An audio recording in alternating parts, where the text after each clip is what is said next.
Hi hello എല്ലാവർക്കും നമസ്കാരം. ഇന്നത്തെ പുതിയൊരു ക്ലാസ്സിലേക്ക് ഏവർക്കും സ്വാഗതം. ഇന്നത്തെ ക്ലാസ്സിൽ നമ്മൾ ഉൾപ്പെടുത്തിയിരിക്കുന്നത് ഈ വരുന്ന 18-ാം തീയതിയാണ് പ്ലസ് ടു റെഗുലർ വിദ്യാർത്ഥികൾക്ക് സ്കൂളിൽ ഓണപ്പരീക്ഷ അല്ലെങ്കിൽ ഫസ്റ്റ് ടേം എക്സാം ആരംഭിക്കുന്നത് ആണല്ലോ. അപ്പോൾ ആ എക്സാമിൽ എക്കണോമിക്സിൽ first chapter introduction to micro economics അതിൽ നമ്മൾ ഓരോ ടോപ്പിക്കും ഡിസ്കസ് ചെയ്യുകയാണ്, അല്ലെങ്കിൽ ഓരോ ടോപ്പിക്കിനെ കുറിച്ചും നമ്മൾ ഇന്ന് പഠിക്കാൻ പോവുകയാണ്. അപ്പോൾ ആദ്യത്തെ topic central problems of an economy എന്ന ടോപ്പിക്കാണ്. ഒരു സമ്പദ് വ്യവസ്ഥയുടെ കേന്ദ്രീയ പ്രശ്നങ്ങൾ എന്നാണ് നമ്മൾ ഇതിൽ മലയാളത്തിൽ പറയുന്നത്. നമ്മൾ ഈ ഒരു ടോപ്പിക്കുമായി ബന്ധപ്പെടുത്തിയിട്ട്, അതായത് ഇങ്ങനെയുള്ള ക്ലാസ്സുകളിൽ നമ്മൾ എല്ലാ ടോപ്പിക്കുകളുടെയും നോട്ട്സ് നമ്മളിവിടെ കാണിക്കും. ഓക്കെ, സിമ്പിൾ ആയിട്ടുള്ള നോട്ട്സ്, നിങ്ങൾക്ക് പഠിക്കാൻ എളുപ്പത്തിനുള്ള നോട്ട്സ് ഇവിടെ കാണിക്കും. ആ നോട്ട്സ് വെച്ച് നിങ്ങൾക്ക് ഈ പറയുന്ന എക്സ്പ്ലനേഷനും അതുപോലെ തന്നെ പറയുന്ന കാര്യങ്ങളും നിങ്ങൾക്ക് ഉൾപ്പെടുത്തിക്കൊണ്ട് നോട്ട്സും കൂടെ നോക്കി നിങ്ങൾക്ക് പഠിച്ചെടുക്കാൻ സാധിക്കും. അപ്പോൾ എല്ലാവരും വീഡിയോ മുഴുവനായിട്ടും കാണുക. ഓരോ വീഡിയോ പാർട്ടുകളും കൃത്യമായിട്ട് കണ്ടു കഴിഞ്ഞാൽ നിങ്ങൾക്ക് ഓരോ ചാപ്റ്ററിലും എന്തൊക്കെ കാര്യങ്ങളാണ് പഠിക്കാനുള്ളതെന്ന് കൃത്യമായിട്ട് മനസ്സിലാക്കിയെടുക്കാൻ സാധിക്കും. ഓക്കെ, അപ്പോൾ നമുക്ക് നോക്കാം. ഒന്നാമത്തെ topic central problems of an economy, ഒരു സമ്പദ് വ്യവസ്ഥയുടെ കേന്ദ്രീയ പ്രശ്നങ്ങൾ എന്നാണ്. Every society faces the problems of the scarcity resources and that rise the problem of choice. Every society faces the problem. നമ്മുടെ എക്കോണമി അല്ലെങ്കിൽ നമ്മുടെ രാജ്യത്തിൻ്റെ സമ്പദ് വ്യവസ്ഥയിൽ ഏതൊരു മേഖല എടുത്ത് നോക്കിയാലും, അല്ലെങ്കിൽ ഏതൊരു സമൂഹത്തിൻ്റെയും അല്ലെങ്കിൽ സമൂഹം അനുഭവിക്കുന്ന, അതായത് നമ്മുടെ സമ്പദ് വ്യവസ്ഥയിൽ ഏതൊരു സമൂഹവും നേരിടുന്ന ഏറ്റവും പ്രധാനപ്പെട്ട ഒരു പ്രോബ്ലം എന്ന് പറയുന്നത് സ്കേഴ്സി ഓഫ് റിസോഴ്സസ് ആണ്, അതായത് വിഭവങ്ങളുടെ ദൗർലഭ്യമാണ്. ഓക്കെ, അപ്പോൾ ഏതൊരു സമ്പദ് വ്യവസ്ഥയും നേരിടുന്ന പ്രധാനപ്പെട്ട ഒരു വിഷയം എന്താണ്? വിഭവ ദൗർലഭ്യം ആണ്, വിഭവങ്ങളുടെ ദൗർലഭ്യം ആണ്. Okay, that rise the problem of choice. അതായത് ആ സ്കേഴ്സിറ്റി ഉണ്ടാവുന്നത്, വിഭവങ്ങൾക്ക് ദൗർലഭ്യം ഉണ്ടാകുന്നത് എന്തുകൊണ്ടാണ്? ജനങ്ങളുടെ പ്രോബ്ലം ഓഫ് ചോയ്സ് ആണ്. അതായത് നമ്മൾ ഓരോ വ്യക്തിയും വ്യത്യസ്തമാർന്ന രീതിയിൽ അല്ലെങ്കിൽ വ്യത്യസ്തമാർന്ന തെരഞ്ഞെടുപ്പുകൾ നടത്തുമ്പോൾ സ്വാഭാവികമായിട്ടും അവിടെ എന്തുണ്ടാകും? സമ്പദ് വ്യവസ്ഥയിൽ അല്ലെങ്കിൽ സമൂഹത്തിൽ സ്കേഴ്സി റിസോഴ്സസ്, അല്ലെങ്കിൽ നമ്മുടെ റിസോഴ്സസിനെല്ലാം എന്തുണ്ടാകും? സ്കേഴ്സി ഉണ്ടാകും. ഓക്കെ, അതായത് ഒരു സമ്പദ് വ്യവസ്ഥയിൽ ജനങ്ങളുടെ തെരഞ്ഞെടുപ്പ് കൂടുകയാണെങ്കിൽ, അല്ലെങ്കിൽ ഡിഫറെൻറ്റ് ടൈപ്പ് ഓഫ് ചോയ്സസ് ആണ് ജനങ്ങൾക്ക് ഉണ്ടാകുന്നത് എങ്കിൽ തീർച്ചയായിട്ടും ആ സമ്പദ് വ്യവസ്ഥയിൽ വിഭവങ്ങൾക്ക് എന്തനുഭവപ്പെടും? സ്കേഴ്സിറ്റി അനുഭവപ്പെടും. Therefore, the problem of choice is the central problem of an economy. അത്തരത്തിലുള്ള ഒരു പ്രോബ്ലം ഒരു രാജ്യത്തിന്റെ കേന്ദ്രീയ സമ്പദ് വ്യവസ്ഥയുടെ, അതായത് ഒരു രാജ്യത്തിന്റെ ഏറ്റവും പ്രധാനപ്പെട്ട പ്രോബ്ലം ആയിട്ടാണ് കണക്കാക്കപ്പെടുന്നത്. ഓക്കെ, എവറി സൊസൈറ്റി വാണ്ട്സ്, അല്ലെങ്കിൽ every society faces problems of the scarcity resources. Okay, every society or every economy faces the problem of the scarcity resources. Okay, ഏതൊരു സമ്പദ് വ്യവസ്ഥയിലും അല്ലെങ്കിൽ ഏതൊരു സമ്പദ് വ്യവസ്ഥയിലെയും സമൂഹം നേരിടുന്ന ഏറ്റവും പ്രധാനപ്പെട്ട ഒരു പ്രശ്നം വിഭവങ്ങളുടെ ദൗർലഭ്യമാണ്. And that rise the problem of choice. അത് എന്തിലേക്ക് നയിക്കും?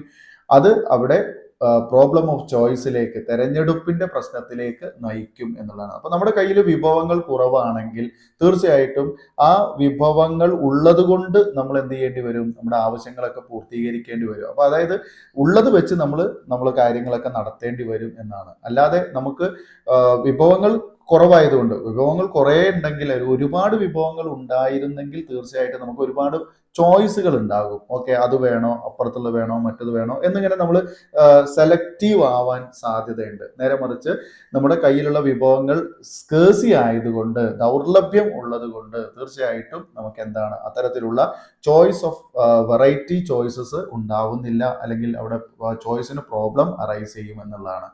ആ പ്രോബ്ലത്തെയാണ് നമ്മൾ central problem of an economy എന്ന് പറയുന്നത്. ക്ലിയർ ആയിട്ടുണ്ടല്ലോ? Okay, human wants are unlimited, resources are limited, resources have alternative uses, and the resources have different priorities are the reason for arising economic problem. അപ്പോൾ നമ്മുടെ economy problem, central problems of an economy എന്ന് പറയുന്നത് arise ചെയ്യാനുള്ള പ്രധാനപ്പെട്ട കാരണം നമ്മൾ പറഞ്ഞു, നമ്മുടെ വിഭവങ്ങൾ ദൗർലഭ്യം ഉള്ളത് കൊണ്ടാണ് ആ വിഭവങ്ങൾ ദൗർലഭ്യം ഉള്ളത് കൊണ്ട് തന്നെ ഏതൊരു വ്യക്തിക്കും അയാൾക്ക് അയാളുടെ ഇഷ്ടാനുസരണം വിഭവങ്ങൾ തിരഞ്ഞെടുക്കാനുള്ള ശേഷി ഇല്ലാതെ വരുന്നു. അപ്പൊ അതിലേക്ക് ഈ വിഭവങ്ങളുടെ ദൗർലഭ്യത്തിലേക്ക് നയിക്കുന്ന കാര്യങ്ങൾ എന്തൊക്കെയാണ്? Human wants are unlimited. ഇതൊക്കെയാണ് കോസസ്. ഓക്കെ, അതായത് നമ്മളുടെ central problems of an economy arise ചെയ്യാനുള്ള പ്രധാനപ്പെട്ട കാരണം ഒന്ന്, സെൻട്രൽ പ്രോബ്ലംസ് ഓഫ് ആൻ എക്കോണമിയിലേക്ക് നമ്മളെ കൊണ്ടുപോകുന്നത്, ഒരു സമ്പദ് വ്യവസ്ഥയുടെ കേന്ദ്രീയ പ്രശ്നം ഉണ്ടാവുന്നതിനുള്ള പ്രധാനപ്പെട്ട കാരണം ഹ്യൂമൻ വാണ്ട്സ് ആർ അൺലിമിറ്റഡ് ആണ്. ഒന്നാമത്തെ reason, human wants are unlimited. മനുഷ്യന്റെ ആവശ്യങ്ങൾ പരിമിതമാണ്, അൺലിമിറ്റഡ് ആണ്, അല്ലെ? ഒരുപാട് ആവശ്യങ്ങൾ ജനങ്ങൾക്ക് ഉണ്ടാകുന്നു. ഓക്കെ, മനുഷ്യന്റെ ആവശ്യങ്ങൾ എന്താണ്? അനന്തമാണ്. അതാണ് ഹ്യൂമൻ വാണ്ട്സ് ആർ അൺലിമിറ്റഡ് എന്ന് പറയുന്നത്. ഓക്കെ, ലിമിറ്റഡ് അല്ല, ഒരുപാട് ആവശ്യങ്ങളുണ്ട്, ഒരുപാട് ഇഷ്ടങ്ങളുണ്ട് ജനങ്ങൾക്ക്. അപ്പോൾ അവരുടെ എല്ലാ ഇഷ്ടങ്ങളും പൂർത്തീകരിക്കാൻ നമുക്ക് എന്തില്ല. രണ്ടാമത്തെ കാര്യം ഏത്? നമുക്ക് റിസോഴ്സസ് ലിമിറ്റഡ് ആണ്. ഓക്കെ, റിസോഴ്സസ് ലിമിറ്റഡ് ആണ്. അപ്പൊ എനിക്ക് ഒരുപാട് ആവശ്യങ്ങളുണ്ട്. ഈ ആവശ്യങ്ങളെല്ലാം പൂർത്തീകരിക്കാൻ എന്റെ കൈവശം എന്തില്ല? റിസോഴ്സ് ഇല്ല. റിസോഴ്സസ് ആർ ലിമിറ്റഡ് ആണ്. അപ്പൊ ഒന്നാമത്തെ റീസൺ എന്താണ്? Human wants are unlimited. മനുഷ്യന്റെ ആവശ്യങ്ങൾ അനന്തമാണ്. രണ്ടാമത്തെ കാര്യം എന്താണ്? Resources are limited. Okay, resources are limited. വിഭവങ്ങൾക്ക് എന്തുണ്ട്? ദൗർലഭ്യമുണ്ട്, അല്ലെങ്കിൽ റിസോഴ്സസ് എല്ലാം എന്താണ്? ലിമിറ്റഡ് ആണ്. മൂന്നാമത്തെ കാര്യം പറയുന്നത് എന്താണ്? Resources have alternative uses. The limited resources have alternative uses. അപ്പൊ വിഭവങ്ങൾ ദൗർലഭ്യമുള്ളതാണ്, മാത്രല്ല ആ ദൗർലഭ്യ വിഭവങ്ങൾക്കാണെങ്കിൽ എന്തുണ്ട്? മറ്റു പല ഉപയോഗങ്ങളും ഉണ്ട് എന്നാണ്. ഓക്കെ, മറ്റു പല ഉപയോഗങ്ങളും അത്തരം വിഭവങ്ങൾക്ക് ഉണ്ട് താനും. ഓക്കെ, അപ്പോൾ നമ്മുടെ ആവശ്യങ്ങളൊക്കെ അനന്തമാണ്. ആ അനന്തമായിട്ടുള്ള ആവശ്യങ്ങൾ പൂർത്തീകരിക്കാൻ നമ്മുടെ കയ്യിലുള്ള വിഭവങ്ങളാണെങ്കിൽ അത് കുറവാണ്, ദൗർലഭ്യമുള്ളതാണ്. മാത്രമല്ല ഈ ദൗർലഭ്യ വിഭവങ്ങൾ പൂർണ്ണമായിട്ട് നമുക്ക് വിനിയോഗിക്കാൻ കഴിയില്ല. കാരണം ആ ദൗർലഭ്യ വിഭവങ്ങൾക്ക് എന്തുണ്ട്? അനദർ ആൾട്ടർനേറ്റീവ് യൂസസുകൾ ഉണ്ട്, മറ്റു പല ഉപയോഗങ്ങളും അതിന്റെ പിന്നിലുണ്ട്. Okay, so the economic problems, these reasons are arising the economic problems. Okay, അപ്പൊ ഇങ്ങനെയുള്ള ഇത്തരത്തിലുള്ള കാര്യങ്ങൾ കൊണ്ടാണ് നമ്മുടെ എക്കോണമിയിൽ എന്തുണ്ടാകുന്നത്? നമ്മുടെ എക്കോണമിയിൽ കേന്ദ്രീയ പ്രശ്നങ്ങൾ അറൈസ് ചെയ്യുന്നത്. ക്ലിയർ ആണല്ലോ? ഓക്കെ, അപ്പോ ഇതിനെ നമുക്കൊന്ന് സമ്മറൈസ് ചെയ്യാം. ഈ പ്രശ്നങ്ങളെ, these problems of an economy are summarised as follows എന്ന് പറഞ്ഞിട്ട് ഇവിടെ വിവരിക്കുന്നുണ്ട്. Okay, these problems of an economy are as summarised. Okay, ഇതിനെ നമുക്ക് ഇവിടെ എന്ത് ചെയ്യാം? സമ്മറൈസ് ചെയ്യാം. ഇതിനെ നമുക്ക് ഇവിടെ ഒന്ന് ചുരുക്കി പറയാം എന്നുള്ളതാണ്. അപ്പോൾ ഈ പറഞ്ഞ പ്രശ്നങ്ങൾ, എന്തുകൊണ്ട് പ്രശ്നങ്ങൾ ഉണ്ടാകുന്നു എന്ന് നമ്മൾ കണ്ടെത്തി. Reason for arising the economic problems or central problems of an economy എന്നുള്ളത് നമ്മൾ പറഞ്ഞു. എന്തൊക്കെയാണ്? ഹ്യൂമൻ വാണ്ട്സ് ആർ അൺലിമിറ്റഡ് ആണ്. രണ്ടാമത്തേത് റിസോഴ്സസ് ആർ ലിമിറ്റഡ് ആണ്. മൂന്നാമത്തേത് limited resources are alternative uses ഉണ്ട്. Okay, these reasons are arising economic problems of an economy. Clear ആണല്ലോ? So these reasons are summarized, or these problems are summarized, what to produce and what in quantities. Second one, how to produce. Third one, for whom to produce. Okay, അപ്പൊ നമുക്ക് ഈ പ്രശ്നങ്ങളെല്ലാം നമുക്ക് എന്ത് ചെയ്യാം? ഒന്ന് summarise ചെയ്യാം, ഒന്ന് അതിനെ ചുരുക്കി നമുക്ക് പറയാം. ഓക്കെ, എങ്ങനെയാണ്? What to produce and what in quantities എന്നുള്ളതാണ്. എന്ത് എത്ര അളവിൽ ഉൽപ്പാദിപ്പിക്കണം എന്ന് നമ്മൾ തീരുമാനിക്കണം. മനസ്സിലായോ? ഒരു എക്കോണമിയിൽ അല്ലെങ്കിൽ ഒരു സൊസൈറ്റിയിൽ, ഒരു സമൂഹത്തിൽ ഇത്തരത്തിലുള്ള കേന്ദ്രീയ പ്രശ്നങ്ങൾ ഉണ്ടായാൽ, ഒരു സെൻട്രൽ പ്രോബ്ലംസ് അറൈസ് ചെയ്ത് കഴിഞ്ഞാൽ ആ സെൻട്രൽ പ്രോബ്ലത്തെ നമുക്ക് ഓവർകം ചെയ്യാൻ വേണ്ടിയിട്ട് നമ്മൾ ഒരു തീരുമാനം, ഒരു ഡിസിഷൻ എടുക്കേണ്ടതുണ്ട്. ആ ഡിസിഷൻസിനെ നമുക്ക് ഇവിടെ പറയുന്ന രീതിയിൽ സമ്മറൈസ് ചെയ്യാൻ പറ്റും. എന്തൊക്കെയാണ് ആ ഡിസിഷൻസ് എന്ന് പറയുന്നത്? അതിലൊന്ന് what to produce and in what quantities എന്നുള്ളതാണ്. ഒന്നാമത്തെ പോയിന്റ് എന്താണ്? What to produce and in what quantities. എന്ത് ഉൽപ്പാദിപ്പിക്കണം, എന്ത് എത്ര അളവിൽ ഉൽപ്പാദിപ്പിക്കണം എന്നാണ് നമ്മൾ ആദ്യം തീരുമാനിക്കുന്നത്. ഓക്കെ, എന്തുകൊണ്ടാണ് അങ്ങനെ ഒരു തീരുമാനം നമ്മൾ എടുക്കുന്നത്? എന്തുകൊണ്ടാണ് അങ്ങനെ ഒരു തീരുമാനം എടുക്കാൻ കാരണം? because the central problems of an economy, അല്ലെ? സെൻട്രൽ പ്രോബ്ലം എന്താണ്? എക്കോണമിയിലെ സെൻട്രൽ പ്രോബ്ലംസ് നിലനിൽക്കുന്നു. ഓക്കെ, അതായത് അറൈസിങ് എക്കോണമിക് പ്രോബ്ലംസ് ഉണ്ടായിട്ടുണ്ട്, അല്ലെ? അതായത് എക്കോണമിയിലെ സെൻട്രൽ പ്രോബ്ലംസ് ഉണ്ടായിട്ടുണ്ട്. So we have to overcome these problems. Okay, അപ്പൊ ഇതിനെ നമുക്ക് എന്ത് ചെയ്യേണ്ടതുണ്ട്? നമുക്ക് ഇതിനെ മറികടക്കേണ്ടതുണ്ട്. അങ്ങനെ മറികടക്കണം എന്നുണ്ടെങ്കിൽ, ഓവർകം ചെയ്യണം എന്നുണ്ടെങ്കിൽ തീർച്ചയായും നമ്മളിവിടെ ഈ 3 സൊല്യൂഷൻസ് ആണ് അഡോപ്റ്റ് ചെയ്യുന്നത്. അപ്ലൈ ചെയ്യേണ്ടത് 3 സൊല്യൂഷൻസ് ആണ്. ഏതൊക്കെയാണ് ആ 3 സൊല്യൂഷൻസ്? ഒന്നാമത്തേത് what to produce and in what quantities, അല്ലെ, എന്ത് എത്ര അളവിൽ ഉൽപ്പാദിപ്പിക്കണം എന്നുള്ളതാണ് ഒന്നാമത്തെ കാര്യം. രണ്ടാമത്തേത് ഹൗ ടു പ്രൊഡ്യൂസ് എന്നുള്ളതാണ്, എങ്ങനെ ഉൽപ്പാദിപ്പിക്കണം എന്നുള്ളതാണ് രണ്ടാമത്തെ കാര്യം. മൂന്നാമത്തതോ ഫോർ ഹൂം ടു പ്രൊഡ്യൂസ് എന്നുള്ളതാണ്, ആർക്ക് വേണ്ടി ഉൽപ്പാദിപ്പിക്കണം. ഓക്കെ, അപ്പൊ നമുക്ക് ഓരോന്നും ജസ്റ്റ് ഒന്ന് എക്സ്പ്ലെയിൻ ചെയ്യാം. What to produce and in what quantities. Every society wants thousands of goods and services. നമുക്കറിയാം, ഏതൊരു സമ്പദ് വ്യവസ്ഥ എടുത്ത് നോക്കിയാലും, ഏതൊരു സമൂഹം എടുത്ത് നോക്കിയാലും, ആ സമൂഹത്തിനൊക്കെ, അതായത് ജനങ്ങൾക്ക് ഒട്ടനവധി ഗുഡ്സ് ആൻഡ് സർവീസസ് ആവശ്യമായിട്ടുണ്ട്, അല്ലെ, ആയിരക്കണക്കിന് സാധന സേവനങ്ങൾ ആവശ്യമായിട്ടുണ്ട്. Every society wants thousands of goods and services. Since resources are scarce, all these goods and services cannot be produced. Okay, അപ്പോ എന്തുകൊണ്ടാണ് ഈ തൗസൻഡ്സ് ഓഫ് വാണ്ട്സ് നമുക്ക് ഇവിടെ സാറ്റിസ്ഫൈ ചെയ്യാൻ കഴിയാത്തത്? എന്തുകൊണ്ടാണ്? സിൻസ് റിസോഴ്സസ് ആർ സ്കേഴ്സി ആണ്, അല്ലെ, റിസോഴ്സസ് ആർ സ്കേഴ്സി ആണ്. ഓക്കെ, റിസോഴ്സസ് ആർ സ്കേഴ്സി, ഒക്കെ വിഭവങ്ങൾക്ക് എന്തുണ്ട്? ദൗർലഭ്യമുണ്ട്. അതുകൊണ്ട് തന്നെ ഈ സൊസൈറ്റിയുടെ thousands of wants of goods and services നമുക്ക് എന്ത് ചെയ്യാൻ പറ്റില്ല? അതിനെ നമുക്ക് സാറ്റിസ്ഫൈ ചെയ്യാൻ പറ്റില്ല എന്നുള്ളതാണ്. Therefore it has to decide what type of good should be produced. അപ്പോഴാണ് നമ്മൾ എന്ത് ചെയ്യുന്നത്? what type of good should be produced എന്ന് നമ്മൾ ചിന്തിക്കുന്നത്. ഓക്കെ, അതായത് നമുക്ക് ഒരുപാട് ആവശ്യങ്ങളുണ്ട്. ഈ ആവശ്യങ്ങളൊക്കെ ഫുൾഫിൽ ചെയ്യാൻ അല്ലെങ്കിൽ സാറ്റിസ്ഫൈ ചെയ്യാൻ നമ്മുടെ കൈവശം എന്തില്ല? വിഭവങ്ങളില്ല, അല്ലെങ്കിൽ അവിടെ എന്താണ്, റിസോഴ്സസ് ഇല്ല. അപ്പൊ നമ്മൾ തീരുമാനിക്കും എന്താണ് നമുക്ക് വേണ്ടത്, ഏറ്റവും അത്യാവശ്യമായിട്ട് നമുക്ക് എന്താ വേണ്ടത് എന്ന് നമ്മൾ തീരുമാനിക്കും. Therefore it has to decide what type of good should be produced എന്നുള്ളതാണ്. ഓക്കെ, അപ്പൊ നമ്മൾ അവിടെ എന്ത് ടൈപ്പ് ഗുഡ് ആണ് നമുക്ക് വേണ്ടത് എന്ന് നമ്മളവിടെ ഒരു സെലക്ഷൻ എടുക്കും, അല്ലെങ്കിൽ നമ്മൾ അവിടെ നിന്ന് എന്ത് ഉൽപ്പാദിപ്പിക്കണം എന്ന് നമ്മൾ അവിടെ ഒരു തീരുമാനം എടുക്കും. Okay, it has to prioritise and decide what to produce and how much to produce. അതായത് നമ്മൾ അവിടെ ഈ എന്താണ് വാട്ട് ടു പ്രൊഡ്യൂസ് എന്നുള്ളതുകൊണ്ട് ഉദ്ദേശിച്ചത് എന്താണ്? It has to prioritise. അവിടെ നമ്മൾ ഒരു പ്രയോറിറ്റൈസ് ചെയ്യണം. ഓക്കെ, ഒരു മുൻഗണന കൊടുക്കണം. ഓക്കെ, കാരണം എന്താ? നമുക്ക് ഏറ്റവും അത്യാവശ്യമുള്ളത് എന്താണോ അതാണ് ഉൽപ്പാദിപ്പിക്കേണ്ടത്. അല്ലാതെ നമുക്ക് ഒരുപാട് ആവശ്യങ്ങൾ ഉണ്ട്, ഈ ആവശ്യങ്ങളൊക്കെ ഫുൾഫിൽ ചെയ്യാൻ വേണ്ടിയിട്ടുള്ള ഗുഡ്സ് ആൻഡ് സർവീസസ് നമുക്ക് ഉൽപ്പാദിപ്പിക്കാവുന്ന രീതിയിൽ നമുക്കിവിടെ പറ്റില്ല. കാരണം എന്താ? സ്കേഴ്സി ആണ്, റിസോഴ്സസിന് എന്തുണ്ട്? സ്കേഴ്സി ഉണ്ട്. അപ്പോൾ ആ സ്കേഴ്സി റിസോഴ്സസ് വെച്ചുകൊണ്ട് വേണം നമ്മൾ എന്ത് ചെയ്യാൻ? നമ്മൾ നമ്മുടെ ആവശ്യങ്ങളൊക്കെ ഫുൾഫിൽ ചെയ്യാൻ. അതുകൊണ്ട് തന്നെ നമ്മൾ ഏറ്റവും അത്യാവശ്യമുള്ള വസ്തു എന്താണോ അതാണ് നമ്മൾ ഇവിടെ ഉൽപ്പാദിപ്പിക്കേണ്ടത്. ഓക്കെ, കാര്യങ്ങൾ മനസ്സിലാവുണ്ടല്ലോ. അപ്പൊ ഒന്നാമത്തെ പോയിന്റ് എന്താണ്? What to produce and in what quantities എന്നുള്ളതാണ്. ഓക്കെ, അതിൽ അങ്ങനെ എക്സ്പ്ലെയിൻ ചെയ്യാം.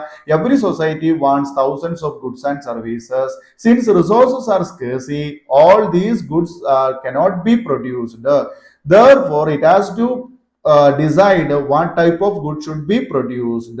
Okay, it has to prioritize and decide what to produce and how much to produce. Okay, അതായത് what to produce and in what quantities എന്നുള്ളത് എന്ത് എത്ര അളവിൽ ഉൽപ്പാദിപ്പിക്കണം എന്നാണ്. ഓക്കെ, അതിന് മലയാളമാണ് ഞാൻ പറയുന്നത്. എന്ത് എത്ര അളവിൽ ഉൽപ്പാദിപ്പിക്കണം. ഓക്കെ, അപ്പൊ നമുക്കറിയാം നമ്മുടെ സമൂഹത്തിന് ആയിരക്കണക്കിന് സാധന സേവനങ്ങൾ ആവശ്യമുണ്ട്. ഓക്കെ, വിഭവങ്ങൾക്ക് ദൗർലഭ്യം ഉള്ളതിനാൽ എല്ലാ ആവശ്യങ്ങളും ഫുൾഫിൽ ചെയ്യാൻ, പൂർത്തീകരിക്കാൻ കഴിയില്ല. ആയതിനാൽ എന്ത് സാധനമാണ് അല്ലെങ്കിൽ എന്ത് വസ്തുവാണ് ഏറ്റവും കൂടുതൽ അത്യാവശ്യമുള്ളത് അത് ഉൽപ്പാദിപ്പിക്കുന്നു. ഓക്കെ, ഇത്രയാണ് ഒന്നാമത്തെ കാര്യത്തിലുള്ളത്. ഓക്കെ, ക്ലിയർ ആണെന്ന് വിചാരിക്കുന്നു. രണ്ടാമത്തെ പോയിന്റ് ആണ് ഹൗ ടു പ്രൊഡ്യൂസ്, എങ്ങനെ ഉൽപ്പാദിപ്പിക്കണം. Okay, after the decision of what to produce and in how much what to produce and how much produce, the next step is how to produce. Okay, എന്ത് ഉൽപ്പാദിപ്പിക്കണം എന്ന് തീരുമാനിച്ചു കഴിഞ്ഞാൽ first decision അതാണ് നമ്മൾ എടുത്തത്, അല്ലെ. After the decision of what to produce, okay, അതായത് എന്ത് ഉൽപ്പാദിപ്പിക്കണം എന്ന് തീരുമാനിച്ചു കഴിഞ്ഞാൽ ദ സെക്കൻഡ് ഡിസിഷൻ വാസ് എന്താണ്? ഹൗ ടു പ്രൊഡ്യൂസ് എന്നുള്ളതാണ്. ഓക്കെ, എന്തായിരുന്നു? നമുക്ക് എങ്ങനെ ഉൽപ്പാദിപ്പിക്കണം എന്നുള്ളതാണ്, അല്ലെ. എന്ത് ഉൽപ്പാദിപ്പിക്കണം എന്ന് തീരുമാനം എടുത്തു കഴിഞ്ഞാൽ രണ്ടാമത്തെ കാര്യം ആ തീരുമാനം എടുത്ത ആ വസ്തു എങ്ങനെയാണ് നമ്മൾ ഉൽപ്പാദിപ്പിക്കേണ്ടത് എന്ന് തീരുമാനിക്കുന്നു. Okay, it implies the method or techniques of production are to be used. Okay, the goods should be produced in to 2 ways. ഓക്കെ, നമുക്ക് വസ്തുക്കൾ ഇവിടെ രണ്ട് രീതിയിൽ നമ്മൾ ഇവിടെ ഹൗ ടു പ്രൊഡ്യൂസ് എന്നുള്ളതിൽ നമ്മൾ എന്താ ചെയ്യുന്നത്, നമ്മളൊരു ടെക്നിക്ക് അല്ലെങ്കിൽ ഒരു പ്രൊഡക്ഷൻ പ്രോസസ്സ് നമ്മൾ അവിടെ അഡോപ്റ്റ് ചെയ്യുകയാണ്. It implies the method or techniques are production techniques of production are to be used. Okay, അപ്പൊ നമ്മളിവിടെ ഒരു ടെക്നിക്സ് ഒരു പ്രൊഡക്ഷൻ നടത്തുന്നതിന് വേണ്ടിയുള്ള ഒരു സാങ്കേതികത അല്ലെങ്കിൽ ഒരു മെത്തേഡാണ് നമ്മളിവിടെ യൂസ് ചെയ്യാൻ പോകുന്നത്. ഓക്കെ, അപ്പോൾ ഹൗ ടു പ്രൊഡ്യൂസ് എന്നുള്ളത് after the decision of what to produce, the second decision is to how to produce. It implies the method, which methods or techniques of production are to be used. Okay, നമ്മൾ ഏത് തരം production technique ആണ് അല്ലെങ്കിൽ method ആണ് നമ്മളിവിടെ use ചെയ്യാൻ പോകുന്നത് എന്നാണ് ഇവിടെ ഒരു തീരുമാനം എടുക്കുക. Okay, there are two types of productions. Okay, വസ്തുക്കൾ നമുക്ക് എന്ത് ചെയ്യാൻ സാധിക്കും into two ways. Okay, the goods can be produced into two ways. Okay, ഏതൊരു സ്ഥാപനത്തിലും ഗുഡ്സ് നമുക്ക് എന്ത് ചെയ്യാൻ സാധിക്കും, രണ്ട് രീതിയിൽ പ്രൊഡ്യൂസ് ചെയ്യാം. ഒന്നാമത്തേത് LIT എന്നുള്ളതാണ്, ലേബർ ഇന്റൻസീവ് ടെക്നിക് എന്നാണ് ഒന്നാമത്തെ കാര്യം. രണ്ടാമത്തേത് ക്യാപിറ്റൽ ഇന്റൻസീവ് ടെക്നിക്, അതായത് CIT എന്നുള്ളതാണ്. ഒന്നാമത്തേത് LIT ആണ്, ലേബർ ഇന്റൻസീവ് ടെക്നിക് ആണ്, അതായത് തൊഴിൽ പ്രാമുഖ്യമുള്ള ഉൽപാദന രീതി അല്ലെങ്കിൽ തൊഴിലാളികൾക്ക് ഇമ്പോർട്ടൻസ് കൊടുത്തിട്ടുള്ള ഉൽപാദന രീതിയാണ് ഒന്നാമത്തേത്. രണ്ടാമത്തേത് എന്താണ്, ക്യാപിറ്റൽ ഇന്റൻസീവ് ടെക്നിക് ആണ്, അതായത് മൂലധനത്തിന് പ്രാധാന്യം കൊടുത്തുകൊണ്ടുള്ള ഉൽപാദന രീതിയാണ്. ഓക്കെ, ഇതാണ് അവിടെ പറയാനുള്ളത്. ഓക്കെ, അപ്പോ എന്തുൽപാദിപ്പിക്കണം എന്ന് തീരുമാനിച്ചു കഴിഞ്ഞാൽ രണ്ടാമത്തെ കാര്യം വസ്തുക്കൾ എങ്ങനെ ഉൽപ്പാദിപ്പിക്കണം എന്നുള്ളതാണ്. ഉൽപാദന രീതി രണ്ട് തരത്തിലുണ്ട്. ഒന്നാമത്തേത് LIT, അതായത് തൊഴിലാളിക്ക് കൂടുതൽ ഇമ്പോർട്ടൻസ് ഉള്ള ഉൽപാദന രീതിയാണ്, തൊഴിൽ പ്രാധാന്യമുള്ള ഉൽപാദന രീതിയാണ്. രണ്ടാമത്തേത് മൂലധന പ്രാധാന്യമുള്ള ഉൽപാദന രീതിയാണ്. ഓക്കെ, അത്രയേ അത് പറയാനുള്ളൂ. ഇതൻ മൂന്നാമത്തെ കാര്യമാണ് ഫോർ ഹൂം ടു പ്രൊഡ്യൂസ്, ആർക്കു വേണ്ടി ഉൽപ്പാദിപ്പിക്കണം എന്നുള്ളതാണ് മൂന്നാമത്തെ നമ്മുടെ ഒരു solution. Okay, for whom to produce means the functional distribution of output എന്നുള്ളതാണ്. For whom to produce means എന്ന് നമുക്ക് ഐഫോൺ ഇട്ടിട്ട് അവിടെ ഓപ്ഷൻ തന്നാൽ ഓക്കെ, എന്തുൽപാദിപ്പിക്കണം എന്നതുകൊണ്ട് അർത്ഥമാക്കുന്നത് എന്താണ്, it is the functional distribution of output or national income എന്നുള്ളതാണ് for whom to produce. Okay, അതായത് നമ്മുടെ ഔട്ട്പുട്ടിനെ, അതായത് നമ്മുടെ ഉൽപ്പന്നത്തെ നമ്മൾ എങ്ങനെ വിതരണം ചെയ്യുന്നു അല്ലെങ്കിൽ ആ ഉൽപ്പന്നങ്ങളുടെ വിതരണത്തെ സൂചിപ്പിക്കുന്നതാണ് ഫോർ ഹൂം ടു പ്രൊഡ്യൂസ് എന്നുള്ളത്. ഓക്കെ, അതായത് ആർക്കു വേണ്ടി ഉൽപ്പാദിപ്പിക്കണം, വസ്തുക്കൾ ആർക്കു വേണ്ടി ഉൽപ്പാദിപ്പിക്കണം എന്നുള്ളതാണ് മൂന്നാമത്തെ കാര്യം. Okay, for whom to produce means the functional distribution of output. Okay, ഉൽപ്പന്നങ്ങളുടെ എന്താണ് ഫങ്ഷണൽ ഡിസ്ട്രിബ്യൂഷനെയാണ്, ധർമ്മപരമായിട്ടുള്ള വിതരണത്തെ വിളിക്കുന്ന പേരാണ് for whom to produce. Okay, it implies the distribution of output or income among the owners of the factors of production. Okay, അപ്പൊ factors of production എന്ന ഓണേഴ്സിന്, ഫാക്ടേഴ്സ് ഓഫ് പ്രൊഡക്ഷന്റെ ഉൽപാദന ഘടകങ്ങളുടെ ഉടമകൾക്ക്, ഉൽപാദനത്തിൽ ഏർപ്പെടുന്ന ഉൽപാദന ഘടകങ്ങളുടെ ഉടമകൾക്ക് ആണ് നമ്മൾ എന്ത് ചെയ്യുന്നത്, ഇവിടെ ഔട്ട്പുട്ട് അല്ലെങ്കിൽ ഇൻകം നമ്മൾ വിതരണം ചെയ്യുന്നത്. Okay, it implies the distribution of output or income. അതായത് ഇവിടെ ഈ ഫോർ ഹൂം ടു പ്രൊഡ്യൂസ് എന്നുള്ളതുകൊണ്ട് ഉദ്ദേശിക്കുന്നത് എന്താണ്, ഇത് സൂചിപ്പിക്കുന്നത് the distribution of output or income ആണ്, അതായത് ഔട്ട്പുട്ടിന്റെ അല്ലെങ്കിൽ ഇൻകത്തിന്റെ വിതരണമാണ് സൂചിപ്പിക്കുന്നത് among the owners of the factors of production. ഉൽപാദന ഘടകങ്ങൾക്കിടയിൽ, അതായത് ഉൽപാദന ഘടകങ്ങൾക്കിടയിൽ എന്ന് പറയുമ്പോൾ ഉൽപാദന ഘടകങ്ങളുടെ ഉടമസ്ഥർ ആരാണോ അവർക്ക് നമ്മൾ എന്ത് ചെയ്യുന്നു, അവർക്ക് അവരുടെ ആ ഇൻകം അല്ലെങ്കിൽ ഔട്ട്പുട്ട് വിതരണം ചെയ്യപ്പെടുന്നു. That is the distribution of rent, wage, interest and profit among the owners of land, labor, capital and organization respectively എന്നുള്ളതാണ്. അതായത് നമ്മൾ റെന്റ് കൊടുക്കുന്നു, വേജസ് കൊടുക്കുന്നു, ഇൻട്രസ്റ്റ് കൊടുക്കുന്നു ആൻഡ് പ്രോഫിറ്റ്. ഓക്കെ, അതായത് ലാഭം, പലിശ, കൂലി, അതുപോലെ പാട്ടം എന്നിവ നമ്മൾ വിതരണം ചെയ്യപ്പെടുകയാണ് ആർക്കിടയിൽ, among the owners of the factors of production, that is land, labor, capital and organization. ഭൂമി, തൊഴിൽ, മൂലധനം, സംഘാടനം തുടങ്ങിയവക്കിടയിൽ അവർക്ക് വേണ്ട rent, wage, interest and profit എന്ന രൂപത്തിൽ നമ്മൾ എന്ത് ചെയ്യുന്നു, among the distribution the income or output are to be distributed among the owners of the factors of production. Okay, ഉൽപാദന ഘടകങ്ങൾക്കിടയിൽ ഇത്തരം വസ്തുക്കളൊക്കെ വിതരണം ചെയ്യുന്നു. അപ്പോൾ ആർക്കു വേണ്ടി ഉൽപ്പാദിപ്പിക്കണം എന്നുള്ളതിൽ ഉൽപ്പാദിപ്പിച്ച വസ്തുക്കൾ അല്ലെങ്കിൽ ഉൽപ്പാദിപ്പിച്ച വസ്തുവിന്റെ വില നമ്മൾ എന്ത് ചെയ്യുന്നു, ഉൽപാദന ഘടകങ്ങളായ ഭൂമി, തൊഴിലാളി, മൂലധനം, സംഘാടനം എന്നിവയ്ക്ക് പാട്ടം, കൂലി, പലിശ, ലാഭം എന്നിങ്ങനെ വിതരണം ചെയ്യപ്പെടുന്നു. ഓക്കെ, യെസ്, ഈ രീതിയിലാണ് നമ്മൾ എന്ത് ചെയ്യുന്നത്, every society or every economy should find the answers the above stated 3 questions. Okay, അപ്പൊ ഇങ്ങനെയുള്ള 3 ക്വസ്റ്റ്യൻസ്, അതായത് ഇത് സൊല്യൂഷൻസ് ആണ്. What to produce, how to produce and for whom to produce. ഇങ്ങനെ ഈ രീതിയിൽ ഇത്തരം ക്വസ്റ്റ്യൻസ് ഉപയോഗിച്ചുകൊണ്ട് every economy should find the answers. Okay, അപ്പോൾ ഈ ഒരു 3 മെത്തേഡ് ഉപയോഗിച്ചുകൊണ്ടാണ് ഏതൊരു സമൂഹവും അല്ലെങ്കിൽ എക്കോണമിയിലെ ഏതൊരു സൊസൈറ്റിയും എന്ത് ചെയ്യുന്നത്, അവിടെ ഈ സൊല്യൂഷൻസ്, അതായത് സെൻട്രൽ പ്രോബ്ലത്തിന് സൊല്യൂഷൻ കണ്ടെത്തുന്നത്. ഓക്കെ, ഇത്രേ പറയാനുള്ളൂ. ഞാൻ വിശദമായിട്ട് കാര്യങ്ങൾ അവതരിപ്പിച്ചിട്ടുണ്ട്, നിങ്ങൾക്ക് മനസ്സിലായിട്ടുണ്ടാകും എന്ന് പ്രതീക്ഷിക്കുകയാണ്. തീർച്ചയായിട്ടും നിങ്ങളുടെ കമൻസ്, അതുപോലെ തന്നെ നിങ്ങൾ ഇഷ്ടപ്പെടുകയാണെങ്കിൽ ലൈക്ക് ചെയ്യാനും മറക്കരുത്. അതുപോലെ ആദ്യമായി കാണുന്നവരുണ്ടെങ്കിൽ സബ്സ്ക്രൈബ് ചെയ്യണം, ബെൽ ബട്ടൺ ഓൾ എന്ന് അമർത്തി വെക്കണം. ഓക്കെ, എങ്കിലേ നിങ്ങൾക്ക് പുതിയ ക്ലാസ്സുകൾ കിട്ടുള്ളൂ.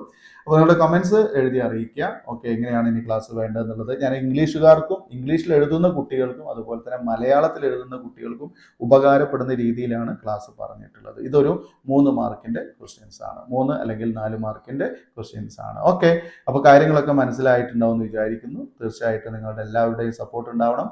ഓക്കെ, അപ്പോൾ അടുത്ത വീഡിയോയിൽ കാണാം. വീഡിയോ കണ്ടിരുന്ന എല്ലാവർക്കും നന്ദി. Thanks for watching.